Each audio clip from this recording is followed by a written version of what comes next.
Assalamualaikum warahmatullahi wabarakatuh. Perkenalkan, nama saya Ririn Ekawati dari kelas D jurusan Pendidikan Bahasa dan Sastra Indonesia, Fakultas Sastra dan Budaya, Universitas Negeri Gorontalo. Di video kali ini saya akan menjelaskan hasil review artikel saya sendiri, artikel teman sekelompok saya, dan artikel teman kelompok lain. Nah, yang pertama, saya akan menjelaskan artikel saya terlebih dahulu dengan menggunakan desain pembelajaran membaca, dan judul yang saya ambil adalah membaca dan belajar di layar, gambaran literatur menuju praktik desain yang baik.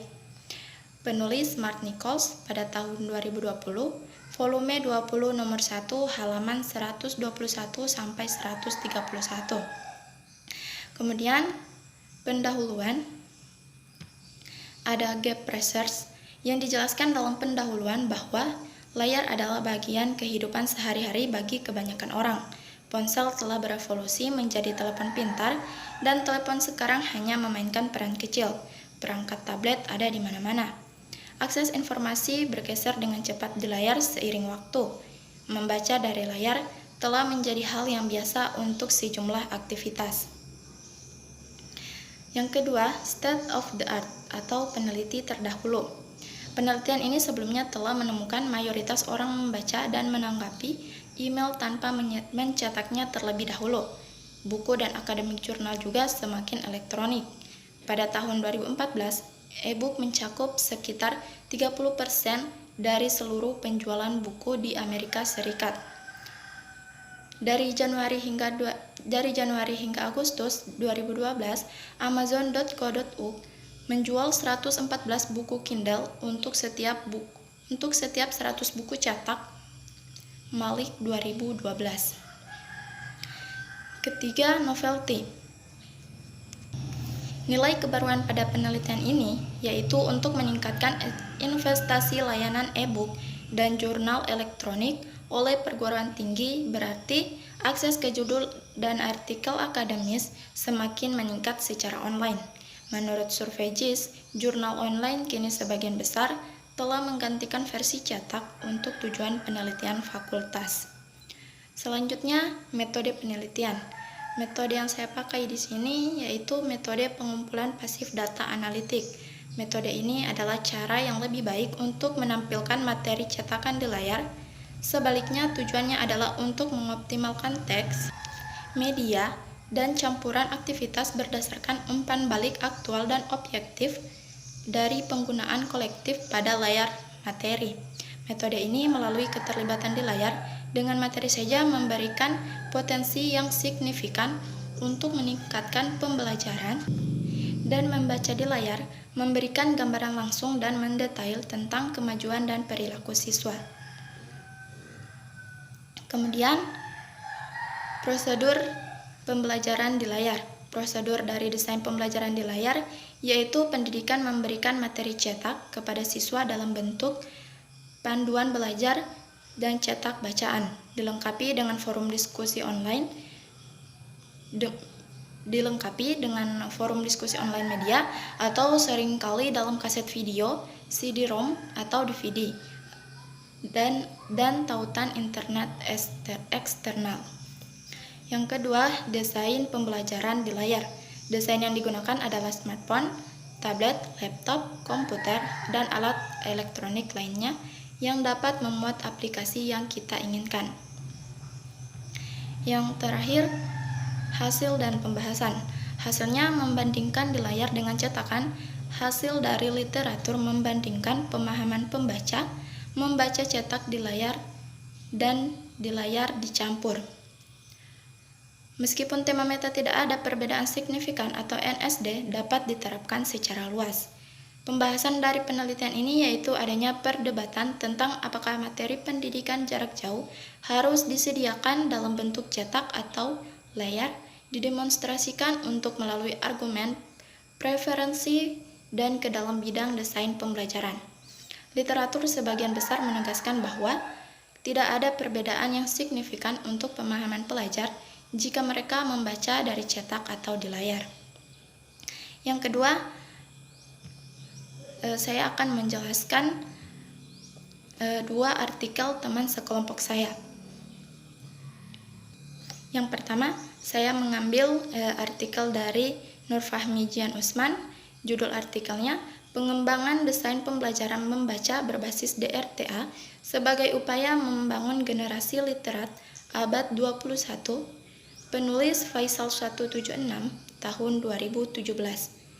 Yang dimaksud dengan desain pembelajaran membaca berbasis DRTA ini adalah desain yang telah dikembangkan lalu mudah digunakan dalam proses pembelajaran membaca. Hal ini diperoleh dari hasil pengamatan, keterlaksanaan desain pembelajaran oleh guru, respon guru, hasil observasi, dan hasil wawancara. Hasil ini memberikan gambaran bahwa desain pembelajaran membaca berbasis strategi DRTA yang dikembangkan sangat mudah digunakan oleh guru dalam proses pembelajaran membaca efektif di kelas 6 SD. Kemudian, metode penelitian. Metode yang digunakan yaitu metode penelitian pengembangan. Data dirancang secara terstruktur dan sistematik untuk mengembangkan desain pembelajaran melalui tahapan dan evaluasi tertentu untuk menguji tingkat validasi, praktikalitas, dan efektivitas dalam penggunaannya. Ada 4 hal dalam model 4D, antara lain pendefinisian, perancangan, pengembangan, dan penyebaran. Lalu, prosedur pembelajaran berbasis DRTA.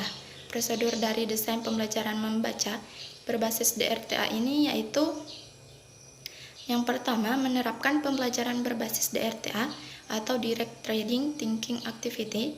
Yang kedua, dalam proses membaca kita harus memperhatikan tahapan dalam membaca, sehingga kita dapat memahami setiap materi dalam pembelajaran dengan mudah. Kemudian, desain pembelajaran berbasis DRTA. Penilaian keterampilan membaca dilakukan dengan melihat seberapa jauh siswa dapat memahami isi bacaan secara utuh. Siswa diarahkan menjawab soal-soal evaluasi yang berkaitan dengan teks bacaan. Dari gambaran perolehan hasil yang dicapai, dapat dilihat ketuntasan secara individual dan klasikal. Ketuntasan secara individual melihat batasan nilai KKM yang ditetapkan sekolah. Sedangkan ketuntasan klasikal dikatakan efektif apabila telah mencapai kurang lebih dari 75%. Dengan demikian, dapat dikatakan bahwa penggunaan desain pembelajaran membaca berbasis strategi DRTA sebagai upaya membangun generasi literat sudah efektif digunakan di kelas 6 SD. Kemudian metode penelitian. Metode penelitian yang digunakan ini yaitu metode kooperatif, menggunakan efek kooperatif, integrated,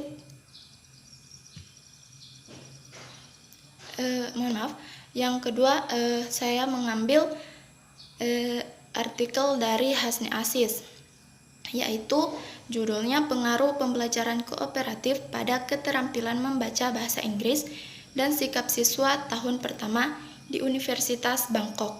Penulis Saufapa Wichhade.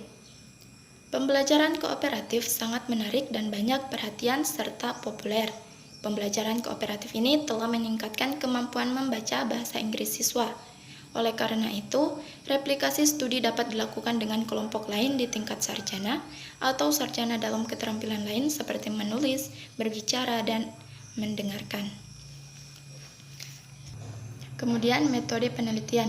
Metode yang digunakan yaitu metode kooperatif, menggunakan efek Cooperative Integrated Reading and Composition atau CIRC pada pemahaman bacaan bahasa Inggris dan opini terhadap siswa. Metode CIRC ini membantu siswa berprestasi rendah meningkatkan kemampuannya dan opini terhadap suasana kelas menjadi positif. Kemudian, prosedur pembelajaran kooperatif.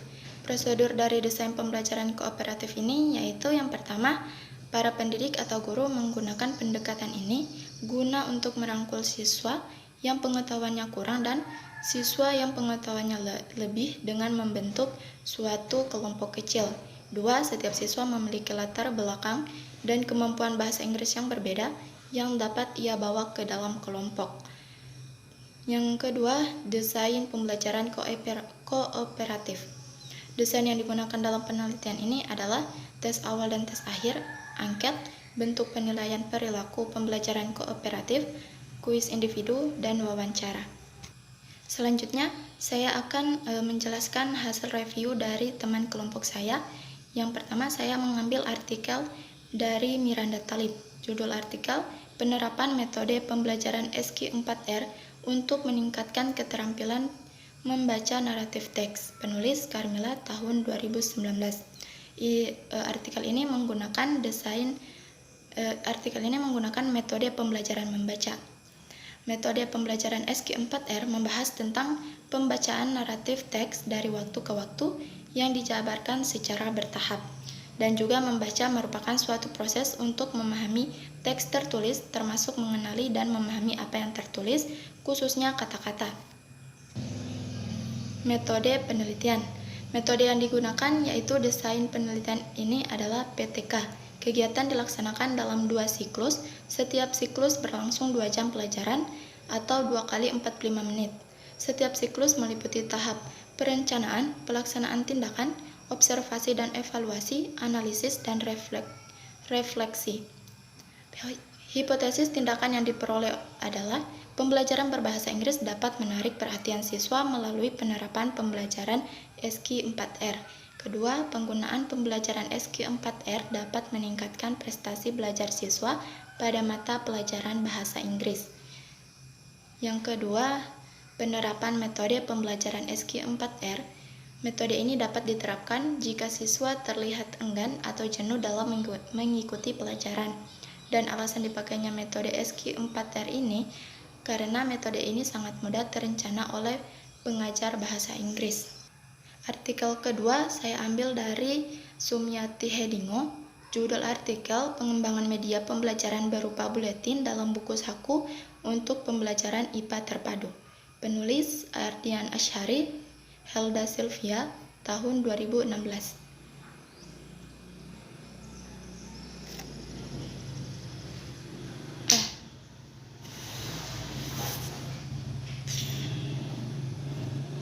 Artikel ini menggunakan media dan penilaian pembelajaran membaca. Metode penelitian. Metode penelitian ini menggunakan metode penelitian dan pengembangan atau R dan D. Penelitian pengembangan R dan D dalam pendidikan adalah proses yang digunakan untuk mengembangkan dan memvalidasi produk pendidikan. Langkah-langkah dari proses ini biasanya disebut sebagai siklus R dan D, yang terdiri dari mempelajari temuan penelitian yang berkaitan dengan produk yang akan dikembangkan, mengembangkan produk berdasarkan temuan ini, bidang pengujian dalam pengaturan di mana ia akan digunakan akhirnya, dan merevisinya untuk memperbaiki kekurangan yang ditemukan dalam tahap mengajukan pengujian.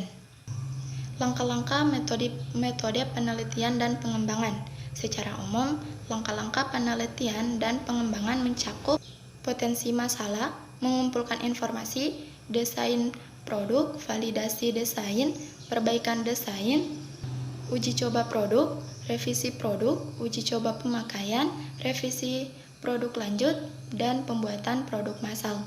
Pada penelitian pengembangan difokuskan pada 2 tahap, yaitu tahap preliminary dan tahap formative evaluation atau TESMER 1993, yang meliputi self-evaluation, prototyping, atau expert review, dan one-to-one dan small group, serta field test. Yang terakhir, desain pengembangan media pembelajaran IPA terpadu. Pada tahap ini, peneliti akan mendesain perangkat yang akan dikembangkan yang meliputi perdesainan kisi-kisi, tujuan, dan metode yang akan dikembangkan.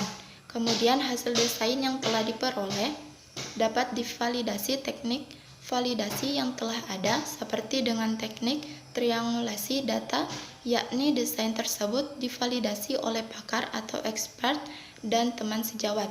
Hasil pendesainan ini disebut sebagai prototipe pertama. Ya baik, itulah penjelasan hasil review dari ketiga artikel yang saya sudah jelaskan. Mohon maaf bila ada salah kata. Wabillahi taufiq wal hidayah. Wassalamualaikum warahmatullahi wabarakatuh.